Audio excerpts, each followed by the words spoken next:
C'est une rencontre qui va certainement donner corps à un partenariat entre la Fondation Denis Nyakeru Tshisekedi et le Fonds des Nations Unies pour l'enfance. L'option soutenue par la première dame de la République, Denis Nyakeru Tshisekedi, est celle de conjuguer les efforts afin de rendre accessible l'enseignement à un grand nombre d'élèves à travers la République pour la prochaine rentrée scolaire dans un contexte de crise sanitaire. Si un grand pas a été franchi avec l'effectivité de la gratuité de l'enseignement de base en République démocratique du Congo instauré par le président de la République, il est important d'apporter un soutien aux enfants des familles les plus démunies à quelques mois de la reprise des cours. Nous avons échangé sur différentes façons pour s'assurer que les enfants les plus pauvres puissent revenir à l'école. Après cette période de Covid qui a été terrible, malgré tout, les enfants ont pu bénéficier pendant cette période de ce qu'on appelait l'éducation à distance, et puis aussi de livres à travers les radios communautaires, à travers ma classe de la RTNC ou Capi École, mais aussi à travers des livrets scolaires. Tout enfant a droit à une éducation de qualité. La Fondation Denis Nyakeru Tshisekedi a, depuis sa création, fait sienne ce défi.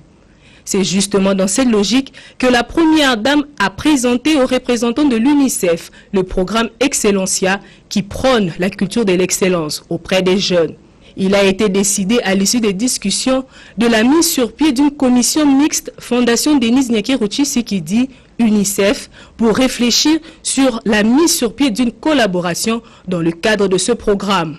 Satisfait de l'implication de la première dame dans l'éducation des jeunes, le représentant de l'UNICEF en République démocratique du Congo a rassuré de l'accompagnement de son institution aux actions entreprises par l'épouse du chef de l'État. Le transport en commun reste un véritable casse-tête à Kinshasa comme en province. La naissance de Transco depuis 2013 a pourtant redonné un brin d'espoir à la population congolaise et surtout quelques soulagements pour le Quinois. Seulement voilà, 7 ans après, Transco est aujourd'hui en perte de vitesse. Avec le ministre des Transports et Voies de Communication, Didier Mazenga Mukanzu, les responsables de cette société de transport en commun ont passé au peigne fin les difficultés d'ordre logistique et financier avant de proposer des solutions à court et à moyen terme. Il y a un problème sérieux de tarification. Nous avons un problème sérieux de circulation dans la ville qui est connu par tout le monde. Et il y a également les mesures d'urgence sanitaire qui s'appliquent également sur Transco. Tout cela fait que notre exploitation n'est pas optimale aujourd'hui. Et nous sommes en train de régresser au fur et à mesure parce qu'il n'y a pas suffisamment de ressources pour nous permettre de maintenir le niveau d'activité. 500 francs de 2013 ne représentent pas, n'a pas la même valeur que les 500 francs en 2020. Alors comment on tient le coup? S'il faut parler de tenir le coup, nous avons de temps en temps des appuis ponctuels du gouvernement, mais c'est insuffisant. Une entreprise est une structure permanente. On ne va pas fonctionner avec des appuis ponctuels de l'État. Il faut qu'il y ait une politique planifiée pour les transports publics routiers. Et cette politique va intégrer les problèmes de tarification, les problèmes de subventions, approvisionnement en carburant, les problèmes des infrastructures. Quitter Massina pour arriver au centre-ville, aujourd'hui ça nous prend 3 heures alors que c'était 40 minutes avant. Donc c'est tous ces problèmes-là qu'il faut qu'ils soient traités et pour que nous redonnions la vie à l'entreprise de transport routier. Dans le même registre, le ministre des Transports et Voies de Communication, Didier Mazenga Mukanzu, a échangé avec l'ambassadeur de la République islamique d'Iran.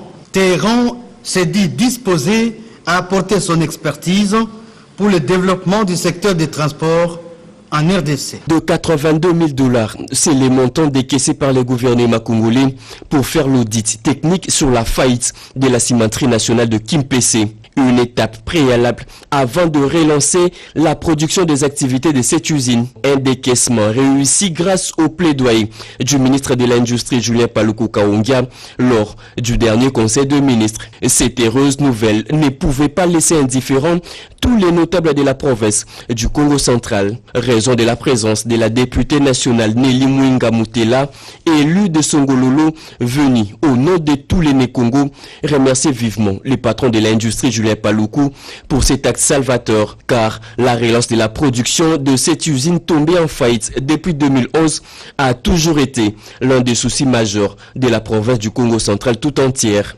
Aujourd'hui, nous sommes dans le processus de relance de notre société, la SNAT. Tout le monde sait que le travail procure le bonheur, alors les gens attendent.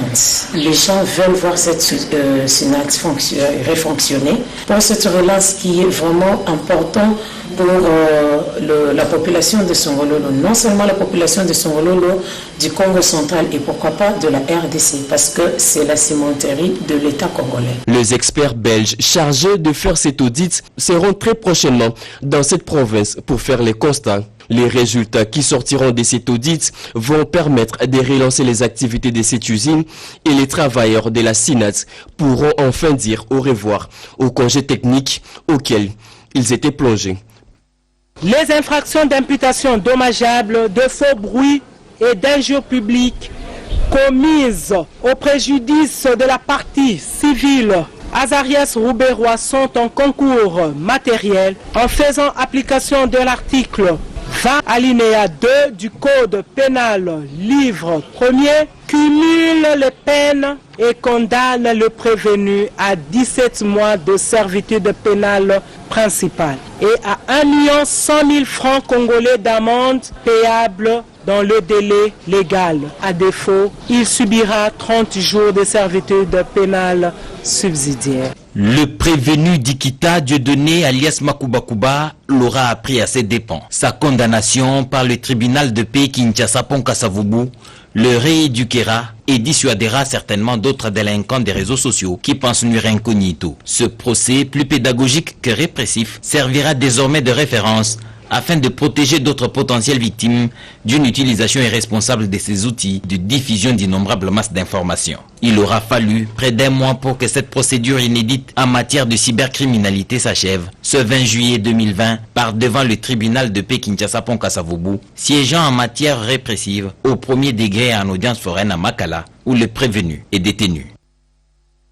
Au cours d'une séance de travail avec la nouvelle équipe d'administration de la CADECO, le ministre du portefeuille Clément Koité-Nyimine a démontré sa détermination de faire de la CADECO une véritable caisse d'épargne dans le secteur financier congolais. Clément Koité a saisi cette occasion pour brosser la situation sombre de cette entreprise presque à l'agonie. Il a souligné que la CADECO demeure à ce jour exclue de la chambre de compensation de la Banque centrale du Congo car son capital social n'est pas à la hauteur du minimum exigé. Le président du conseil d'administration, Hussein Bopouli, a eu des mots justes pour remercier le ministre du portefeuille et l'a rassuré que son équipe sera à mesure de répondre aux défis immenses de la CADECO. Nous sommes venus nous abreuver à la source de toutes les questions qui concernent la CADECO. Le ministre nous a fait un background de la situation de la CADECO depuis 2008. Il a ensuite donné son opinion sur ce que nous devons, la manière dont nous devons nous comporter en tant que responsable de la CADECO. Il nous a fait aussi des suggestions, des voies de sortie en rapport avec la situation de la CADECO. À noter que cette première institution bancaire de la RDC, aujourd'hui en faillite, a totalisé 70 ans depuis le 10 juin dernier et sollicite l'appui du gouvernement pour son relèvement. Le gouvernement de la République démocratique du Congo s'est résolu de booster le secteur du tourisme avec l'ouverture prochaine des frontières après la dévastatrice crise du coronavirus. Le ministre du Tourisme, le Dr Yves Bonkoulouzola, a entrepris une série de contacts avec les différents partenaires dans l'optique d'une éclosion de l'industrie touristique en RDC. Yossri Mohamed Khalid, ambassadeur d'Égypte en RDC, à l'expérience des pharaons, les pyramides et autres vestiges de l'Égypte antique, sont des rentrées importantes de devises en Égypte et peuvent servir de modèle pour l'important potentiel touristique de la République démocratique du Congo. On a l'histoire, on a l'expertise dans ce domaine et on a abordé les potentiels de coopération entre les deux pays. Comment partager l'expertise que l'Égypte a édifiée pendant cette histoire, très longue dans le domaine du tourisme. On a discuté les échanges entre les deux pays, comment activer quelques documents qu'on a déjà signés entre les deux pays dans le domaine du tourisme, comment un peut aider dans la formation des cadres congolais. Avec Kazunao Shibata, représentant résident de l'agence japonaise des coopérations internationales JICA, la possibilité d'un concours substantiel du Japon a été envisagée. Ces échanges sont à capitaliser en faveur d'un secteur touristique congolais encore très embryonnaire. Dans la foulée, le ministre du Tourisme a aussi reçu le directeur national de la WWF RDC pour aborder les questions d'accessibilité aux sites touristiques disséminés à travers le pays. Avec le plan national intégré mis à jour, Yves Bunkuluzola penserait donner les lettres de noblesse au tourisme congolais, un des leviers de l'économie nationale. La mise en place d'un plan d'action commun vise à investir considérablement dans l'avenir de la jeunesse pour le développement social. La question était au centre des échanges entre le ministre de la Formation professionnelle et le représentant de l'UNICEF. Edouard Beiberder affirme que le processus de réintégration totale des démobilisés et de certains jeunes en situation de rupture sociale pourra contribuer un tant soit peu à la consolidation de la paix. Et la formation professionnelle est très importante. On a discuté de différentes façons d'avoir la formation professionnelle, soit d'une façon classique, mais aussi d'une façon informelle, à travers l'apprentissage, à travers la formation en faisant. Aussi de comment faire que certains de ces jeunes rentrent aussi et deviennent entrepreneurs. Juste après, John Toumba, ministre de la Formation professionnelle Arts et Métiers, a accordé une audience au numéro 1 de la Fondation Formafrique. Ensemble, ils ont évalué le processus de formation professionnelle, ce qui va permettre à la République démocratique du Congo de parvenir à une nouvelle industrialisation spécifique pour une main-d'œuvre locale et qualifiée. La formation professionnelle doit se positionner par rapport à une stratégie de l'État. Cette stratégie qu'il faut mettre en place, aujourd'hui on le constate tous les jours, il n'y a pas de stratégie d'industrialisation en République démocratique du Congo, particulièrement sur l'ensemble de ses ressources naturelles. Pour faire cette industrialisation, j'ai expliqué quelles étaient les formes d'industrialisation qu'il faudrait mettre en place. En RDC, il y en a qui existent, il y en a qui n'existent pas.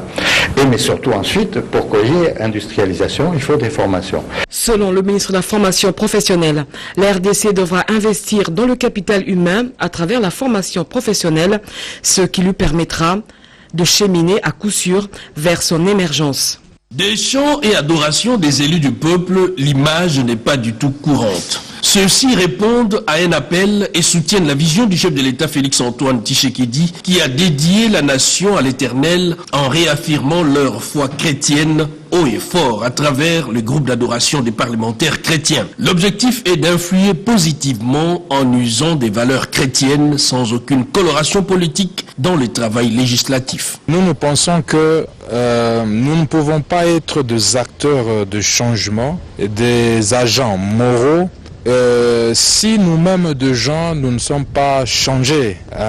Il faut le renouvellement de l'intelligence pour pouvoir, bien entendu, influencer les autres, impacter notre société et participer, bien entendu, de manière citoyenne et républicaine à la rénovation de notre cher et beau pays. Et nous pensons que nous allons poursuivre, mais avec beaucoup de perspectives. Nous avons beaucoup d'idées. Le chef de l'État a donné le go d'un point de vue superstructurel en dédiant ces pays entre les mains du Seigneur.